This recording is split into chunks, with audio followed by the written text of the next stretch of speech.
गरुड़ पुराण के प्रतिपाद्य विषयों का निरूपण। सूत जी ने कहा, हे शौनक, जिस गरुड़ महापुराण को ब्रह्मा और शिव ने भगवान विष्णु से, मुनिश्रेष्ठ व्यास ने ब्रह्मा से और मैंने व्यास से सुना था, उसे ही इसी नैमिषारण्य में आप सबको मैं सुना रहा हूँ।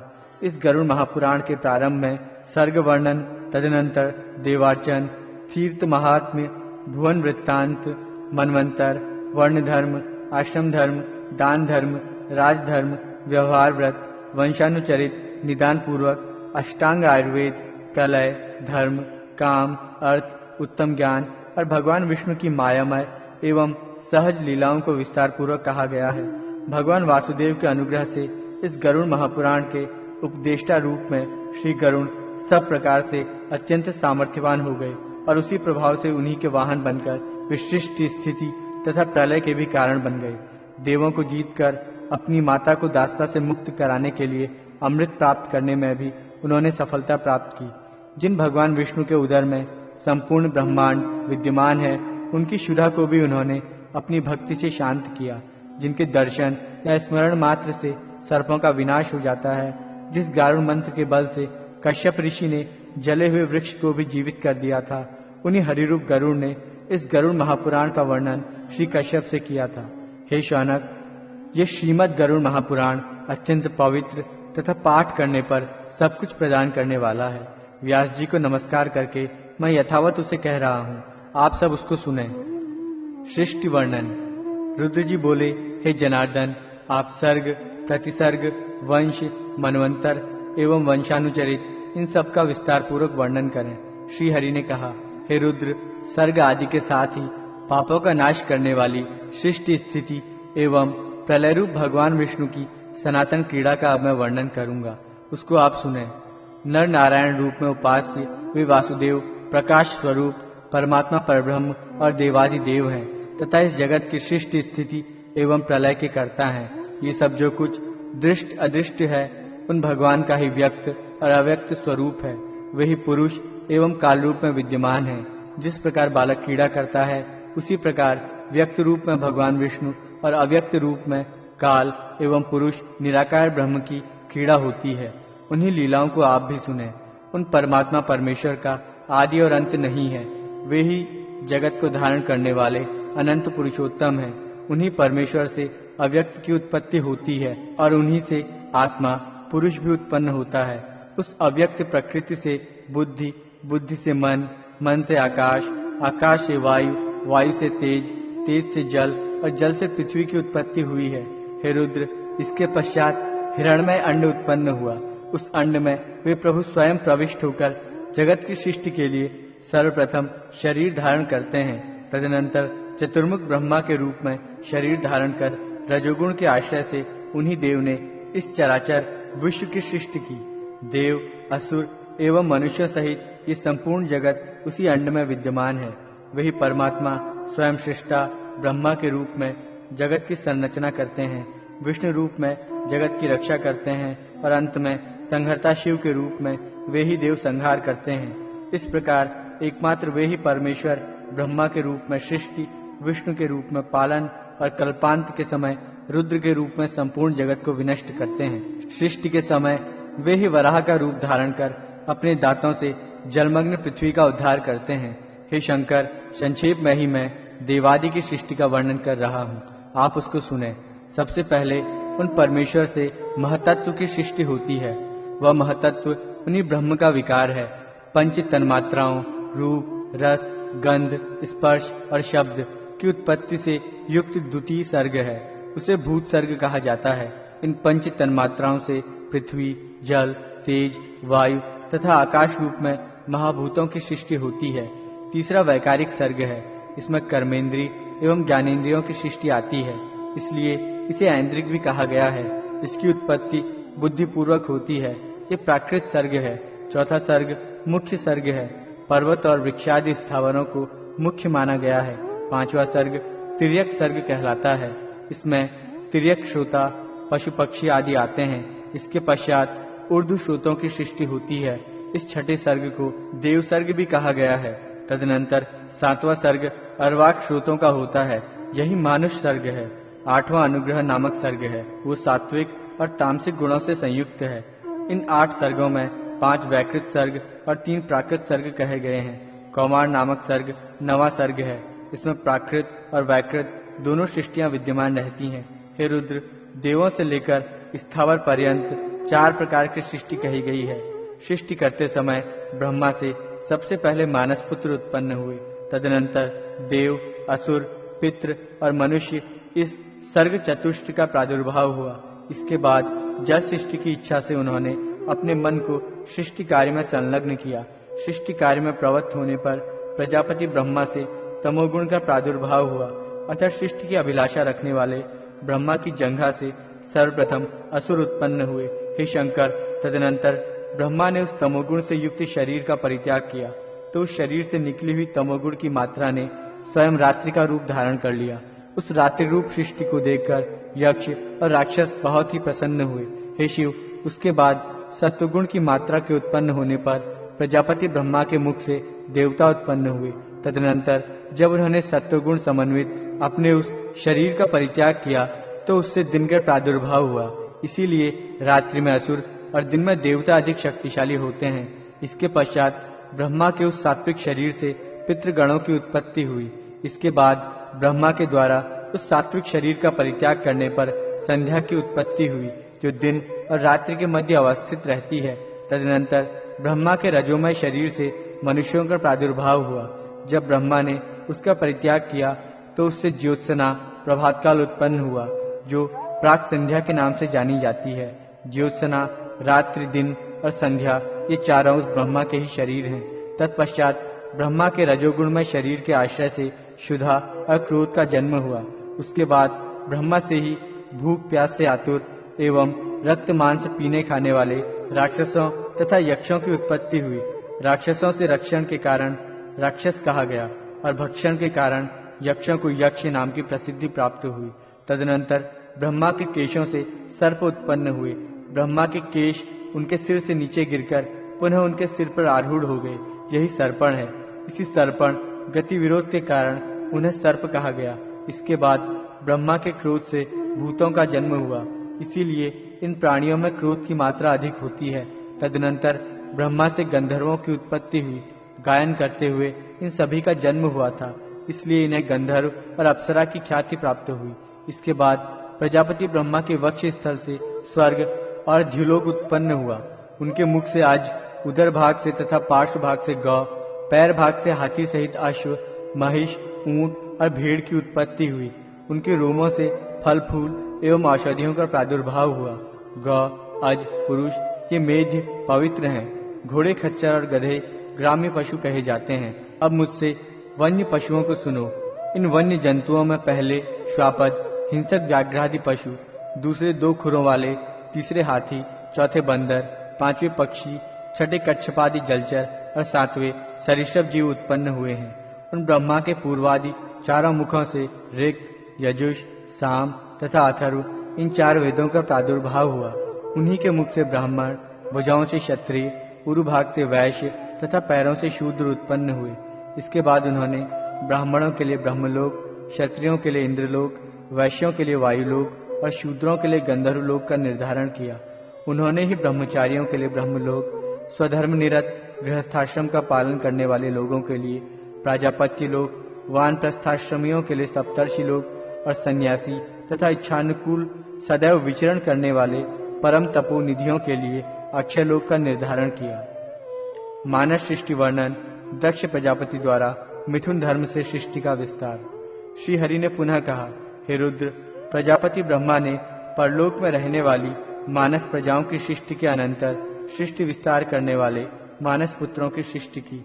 उनसे धर्म, रुद्र, मनु, सनक, सनातन, भृग, सनत कुमार, रुचि, श्रद्धा, मरीचि, अत्रि, अंगिरा, पुलत्स्य, पुलह, क्रतु, वशिष्ठ और नारद का प्रादुर्भाव हुआ। साथ ही बर्हिषद, अग्निश्वात, क्रव्याद, आज्यप, सुकालिन, उपहूत एवं दीप्य नामक 7 पितृगण उत्पन्न हुए। इन बर्हिषदादि सप्त पितृगणों में प्रथम 3 पितृगण अमूर्त रूप और शेष 4 मूर्तिमान हैं। कमल योनि ब्रह्मा के दक्षिण अंगूठे से ऐश्वर्य संपन्न दक्ष प्रजापति और वाम अंगूठे से उनकी भार्या का जन्म हुआ। प्रजापति ने अपनी उस पत्नी के गर्भ से अनेक शुभ लक्षणों वाली कन्याओं को उत्पन्न किया और उन्हें ब्रह्मा के मानस पुत्रों को समर्पित कर दिया। उन्होंने सती नाम की पुत्री का विवाह रुद्र के साथ किया। उनसे रुद्र के असंख्य महापराक्रमशाली पुत्रों की उत्पत्ति हुई। दक्ष ने असाधारण रूपवती सुंदर लक्षणों वाली ख्याति नामक पुत्री भृगु को समर्पित की, जिससे भृगु के धाता और विधाता नामक 2 पुत्र हुए। उसी ख्याति से भगवान नारायण की जो श्री नामक पत्नी है, उनकी भी उत्पत्ति हुई। उन श्री के गर्भ से हरि ने बल और उन्माद नामक 2 पुत्रों को उत्पन्न किया है। महात्मा मनु के आयति और नियति नाम वाली 2 कन्याएं हुई, जिनका विवाह भृगुपुत्र धाता और विधाता के साथ हुआ। उन दोनों से एक एक पुत्र का जन्म हुआ। आयति के गर्भ से धाता ने प्राण और नियति के गर्भ से विधाता ने मृकुंड को उत्पन्न किया। उन्हीं मृकुंड से महामुनि मार्कंडेय की उत्पत्ति हुई। मरीचि की पत्नी संभूति ने पौर्णमास नामक एक पुत्र को जन्म दिया। उस महात्मा पौर्णमास के 2 पुत्र हुए, जिनका नाम विरजा और सर्वग है। अंगिरा ने दक्ष कन्या स्मृति से अनेक पुत्र और सिनी वाली कुहू, राका तथा अनुमति नामक 4 कन्याओं को जन्म दिया। अनुसुईया ने अत्रि से चंद्रमा, दुर्वासा एवं योगी दत्तात्रेय नामक 3 पुत्रों को उत्पन्न किया। पुलस की पत्नी प्रीति से दत्तोली नामक पुत्र हुआ। प्रजापति पुलह की पत्नी क्षमा से कर्मश, अर्थवीर तथा सहिष्णु नामक 3 पुत्र उत्पन्न हुए। क्रतु की पत्नी सुमति से 60,000 बालखिल्य ऋषियों की उत्पत्ति हुई। ये सभी ऊर्ध्वरेता, अंगुष्ठ पर्व परिमाण वाले तथा देदीप्यमान सूर्य के समान तेजस्वी हैं। वशिष्ठ की पत्नी ऊर्जा से रज, गात्र, ऊर्ध्वबाहु, शरण, अनग, सुतपा और शुक्र ये 7 पुत्र हुए। ये सभी सप्तर्षि थे। हे हर, उस दक्ष प्रजापति ने शरीरधारी अग्नि को स्वाहा नामक पुत्री प्रदान की थी। उस स्वाहा देवी ने अग्निदेव से पावक, पवमान तथा शुचि नामक ओजस्वी 3 पुत्रों को प्राप्त किया। दक्ष कन्या स्वधा ने पितरों से मेना तथा वैतरणी नाम वाली 2 पुत्रियों को जन्म दिया। वे दोनों कन्याएं ब्रह्मवादिनी थी। मेना का विवाह हिमाचल के साथ हुआ। हिमाचल ने मेना से मैनाक नामक पुत्र उत्पन्न किया तथा गौरी पार्वती नाम से प्रसिद्ध पुत्री को उत्पन्न किया, जो पूर्व जन्म में सती थी। हे शिव, तदनंतर भगवान ब्रह्मा ने अपने ही समान गुण वाले स्वयंभू मनु को जन्म दिया और उन्हें प्रजापालन के कार्य में नियुक्त किया। उन्हीं ब्रह्मा से देवी शतरूपा का आविर्भाव हुआ। सर्व वैभव संपन्न महाराज स्वयंभू मनु ने तपस्या के प्रभाव से परम शुद्ध तपस्विनी उस शतरूपा नामक कन्या को पत्नी रूप में ग्रहण किया, जिससे प्रियव्रत और उत्तानपाद नामक 2 पुत्र तथा प्रसूति, आकुति और देवहूति नाम की 3 पुत्रियों का जन्म हुआ। उनमें से मनु ने आकुति नामक कन्या का विवाह प्रजापति रुचि के साथ किया। प्रसूति तथा देवहूति क्रमशः दक्ष एवं कर्दम मुनि को प्रदान की गई। रुचि से यज्ञ और दक्षिणा का जन्म हुआ। यज्ञ से दक्षिणा के 12 पुत्र हुए, जो महाबलशाली याम, देवगण विशेष के नाम से प्रसिद्ध हैं। दक्ष प्रजापति ने प्रसूति से 24 श्रेष्ठ कन्याओं की उत्पत्ति की। उन कन्याओं में श्रद्धा, लक्ष्मी, धृति, तुष्टि, पुष्टि, मेधा, क्रिया, बुद्धि, लज्जा, वपु, शांति, रिद्धि और कीर्ति नाम की जो 13 कन्याएं थी, उनको पत्नी के रूप में दक्षिणा के पुत्र धर्म ने स्वीकार किया। इसके बाद शेष जो ख्याति, सती, संभूति, स्मृति, प्रीति, क्षमा, सन्नति, अनुसूया, ऊर्जा, स्वाहा और स्वधा नामक 11 कन्याएं थी, उनका विवाह क्रमशः मुनिश्रेष्ठ भृगु, महादेव, मरीचि, अंगिरा, पुलत्स्य, पुलह, क्रतु, अत्रि, वशिष्ठ, अग्नि और पितृगणों के साथ हुआ। श्रद्धा ने काम, लक्ष्मी ने दर्प, धृति ने नियम, तुष्टि ने संतोष तथा पुष्टि ने लोभ को उत्पन्न किया। मेधा से श्रुत का तथा क्रिया से दंड, लय और विनय नामक 3 पुत्रों का जन्म हुआ। बुद्धि ने बोध को, लज्जा ने विनय को, वपु ने व्यवसाय को एवं शांति ने क्षेम को उत्पन्न किया। रिद्धि से सुख और कीर्ति से यश उत्पन्न हुए। ये सभी धर्म के पुत्र हैं। धर्म के पुत्र काम की पत्नी का नाम रति है। उसके पुत्र को हर्ष कहा गया है। दक्ष प्रजापति ने किसी समय अश्वमेध यज्ञ का अनुष्ठान किया। उस यज्ञ में रुद्र और सती के अतिरिक्त निमंत्रित दक्ष के सभी जामाता अपनी पत्नियों के साथ उपस्थित हुए। ऐसा देखकर बिन बुलाए ही सती भी उस यज्ञ में जा पहुंची, किंतु वहां अपने पिता दक्ष के द्वारा किए गए तिरस्कारपूर्ण व्यवहार को देखकर उनसे न रहा गया और उन्होंने वहीं पर अपने प्राणों का परित्याग कर दिया। वे ही सती पुनः हिमालय से मेना के गर्भ में उत्पन्न हुई और गौरी के नाम से प्रसिद्ध होकर शंभु की पत्नी बनी। तदनंतर उनसे गणेश और कार्तिकेय हुए। सती के देहत्याग से अत्यंत क्रुद्ध महातेजस्वी भृंगीश्वर पिनाकपाणि भगवान शंकर ने यज्ञ का विध्वंस करके उस दक्ष को ये शाप दिया कि तुम ध्रुव के वंश में मनुष्य होकर जन्म ग्रहण करोगे। ध्रुव वंश तथा दक्ष प्रजापति की 60 कन्याओं की संततियों का वर्णन। श्री हरि ने रुद्र से कहा, उत्तानपाद की सुरुचि नामक पत्नी से उत्तम और सुनीति नाम वाली भार्या से ध्रुव नामक पुत्र उत्पन्न हुआ। उनमें ध्रुव ने देवर्षि नारद की कृपा से प्राप्त उपदेश के द्वारा देवाधिदेव भगवान जनार्दन की आराधना करके श्रेष्ठ स्थान प्राप्त किया। ध्रुव के महाबलशाली एवं पराक्रमशील श्लिष्ट नाम का पुत्र हुआ। उसने प्राचीन बरही नामक पुत्र की उत्पत्ति हुई। उससे उदारधि नामक पुत्र ने जन्म लिया। उसके दिवंजय नामक पुत्र हुआ। उसका पुत्र रिपु हुआ। रिपु से चाक्षुष नामक पुत्र ने जन्म लिया। उसी ने चाक्षुष मनु की ख्याति प्राप्त की थी। उस चाक्षुष मनु से भ्रूरु उत्पन्न हुआ। तदनंतर उसके भी ऐश्वर्य संपन्न अंग नाम वाला एक पुत्र हुआ। उस पुत्र से वेन ने जन्म लिया, जो नास्तिक एवं धर्मच्युत था। मुनियों के द्वारा किए गए कुशाघात से उस अधर्मी वेन की मृत्यु हुई। उसके बाद पुत्र प्राप्त करने के लिए तपस्वियों ने उसके उरु भाग का मंथन किया, जिससे एक पुत्र हुआ जो अत्यंत छोटा और कृष्ण वर्ण का था। मुनियों ने उससे कहा, त्वम निषीद अर्थात तुम बैठो। इसी शब्द के कथन से उसको निषाद नाम की प्रसिद्धि प्राप्त हुई और वो विंध्याचल में निवास करने के लिए चला गया। तदनंतर उन मुनियों ने पुनः उस वेन के दाहिने हाथ का मंथन किया। उस मंथन कर्म से वेन को विष्णु का मानस रूप धारण करने वाला पृथु नाम का पुत्र हुआ। राजा पृथु ने प्रजा की जीवन रक्षा के लिए पृथ्वी का दोहन किया। उस पृथुराज का अंतर्धान नामक एक पुत्र था। उससे हविर्धान नामक पुत्र की उत्पत्ति हुई। उस हविर्धान का पुत्र प्राचीन बरही हुआ, जो पृथ्वी का एक क्षत्रिय सम्राट था। उसने लवण समुद्र की पुत्री सामुद्री के साथ विवाह किया। उस प्राचीन बरही से सामुद्री ने 10 पुत्रों को जन्म दिया। ये सभी प्राचेतस नाम वाले धनुर्वेद में निष्णात हुए। धर्माचरण में निरत रहते हुए इन लोगों ने 10,000 वर्षों तक जल में निमग्न होकर अत्यंत कठिन तपस्या की। तपस्या के प्रभाव से प्रजापति का पद प्राप्त करने वाले उन तपस्वियों का विवाह मारीशा नामक कन्या से हुआ। शिव के शाप से ग्रस्त दक्ष ने इसी मारीशा के गर्भ से पुनः जन्म ग्रहण किया। दक्ष ने सबसे पहले 4 प्रकार की मानस प्रजाओं की सृष्टि की, किंतु महादेव के शाप से उन मानस संतानों की अभिवृद्धि नहीं हुई। अतः उन प्रजापति ने स्त्री पुरुष के संयोग से होने वाली मैथुनी सृष्टि की इच्छा की। इसके बाद दक्ष ने प्रजापति वीरण की पुत्री असिकनी के साथ विवाह किया। इस असिकनी के गर्भ से उन दक्ष के 1000 पुत्र उत्पन्न हुए। नारद के उपदेश से वे सभी पृथ्वी की अंतिम सीमा को जानने के लिए निकल पड़े, किंतु पुनः वापस नहीं आए। हे हर, इस प्रकार उन 1000 पुत्रों के नष्ट हो जाने पर दक्ष ने पुनः 1000 पुत्रों को जन्म दिया। वे सभी शबलाश्व नाम से प्रसिद्ध हुए। उन लोगों ने भी अपने बड़े भाइयों के मार्ग का ही अनुसरण किया। पुत्रों के ऐसे विनाश को देखकर क्रुद्ध दक्ष ने नारद को शाप दे दिया कि तुम्हें भी पृथ्वी पर जन्म लेना होगा। अतः नारद कश्यप मुनि के पुत्र रूप में उत्पन्न हुए। इसके बाद दक्ष प्रजापति ने असिकनी से 60 रूपवती कन्याओं को जन्म दिया, जिनमें से उन्होंने 2 कन्याओं का विवाह अंगिरा के साथ किया। उनके द्वारा 2 कन्याएं कृशाश्व, 10 कन्याएं धर्म, 14 कन्याएं कश्यप तथा 28 कन्याएं चंद्रमा को दी गई। हे महादेव, इसके पश्चात दक्ष ने मनोरमा, भानुमति, विशाला तथा बहुधा नामक 4 कन्याओं का विवाह अरिष्ट नेमि के साथ किया।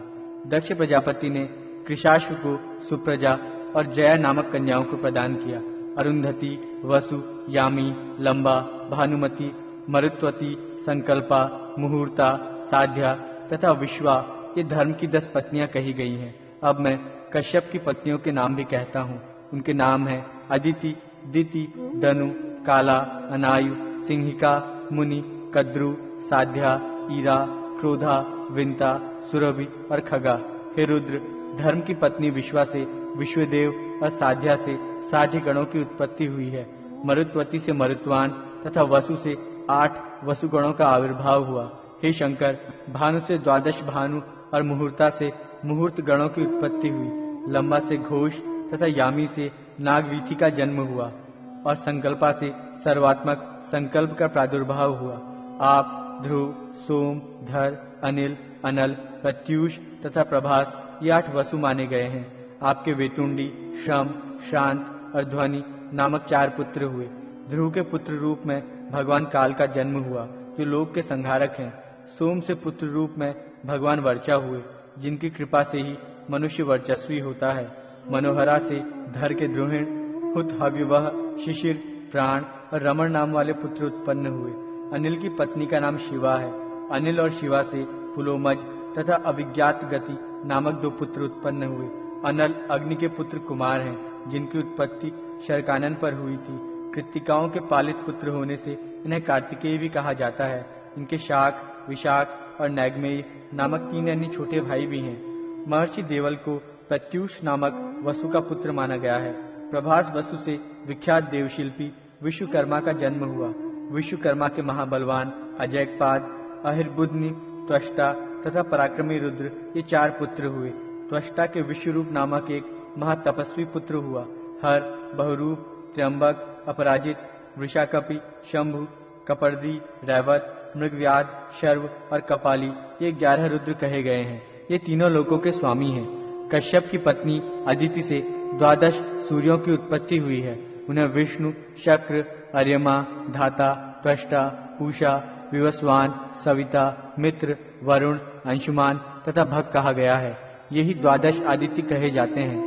रोहिणी आदि जो प्रसिद्ध 27 नक्षत्र हैं वे सब सोम चंद्रमा की पत्नियां हैं। दिति के गर्भ से हिरण्यकशिपु और हिरण्याक्ष नामक 2 पुत्र उत्पन्न हुए तथा सिंहिका नाम की एक कन्या भी हुई जिसका विवाह विप्रचिति के साथ हुआ।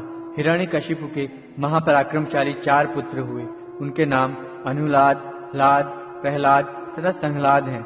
उनमें प्रहलाद विष्णु परायण भक्त के रूप में प्रसिद्ध हुए। संह्लाद के आयुष्मान, शिवी और वाष्कल नाम के 3 पुत्र हुए। प्रहलाद के पुत्र विरोचन हुए। विरोचन से बलि की उत्पत्ति हुई। हे वृषभध्वज, बलि के 100 पुत्र हुए जिनमें बाण सबसे ज्येष्ठ हैं। हिरण्याक्ष के सभी पुत्र महाबलवान थे। उनके नाम उत्कुर, शकुनी, भूत संतापन, महानाभ, महाबाहु तथा कालनाभ हैं। दनु के द्विमूर्धा, शंकर, अयोमुख, शंखशिरा, कपिल, शंबर, एक चक्र, महाबाहु, तारक, महाबल, स्वरभानु, वृषपर्वा, पुलोमा, महासुर और पराक्रमी विप्रचिति नामक पुत्र विख्यात हुए। स्वरभानु की कन्या सुप्रभा तथा वृषपर्वा की पुत्री शर्मिष्ठा थी। इसके अतिरिक्त उसे उपदानवी और हाइशिरा नाम की 2 अन्य श्रेष्ठ कन्याएं हुई। वैश्वानर की 2 पुत्रियां थीं। उनका नाम पुलोमा तथा कालका था। उन दोनों परम सौभाग्यशालिनी कन्याओं का विवाह मरीचि के पुत्र कश्यप के साथ हुआ। उन दोनों से 60,000 श्रेष्ठ दानव उत्पन्न हुए। कश्यप के इन पुत्रों को पौलोम और कालकंज कहा गया है। विप्रचिति के पुत्रों का जन्म सिंहिका से हुआ।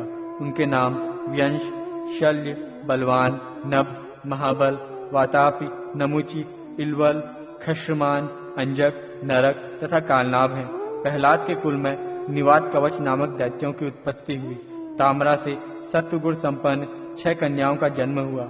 उनके नाम शुकी, शेनी, भासी, सुग्रीवी, शुचि और गृध्रिका हैं। शुकी से शुक, उलूक एवं उलूकों के प्रतिपक्षी काकादि उत्पन्न हुए। शेनी से शेन, बाज, भासी से भास, गृध्रिका से गृध, गीध, शुचि से जलचर पक्षीगण तथा सुग्रीवी से अश्व, ऊंट और गधों का जन्म हुआ। इसको ताम्रवंश कहा गया है। विंता के गर्भ से गरुड़ और अरुण नामक 2 विख्यात पुत्र हुए। सुरसा के गर्भ से अपरिमित तेज संपन्न सहस्रों सर्पों की उत्पत्ति हुई। कद्रु से भी अत्यधिक तेजस्वी सहस्रों सर्प हुए।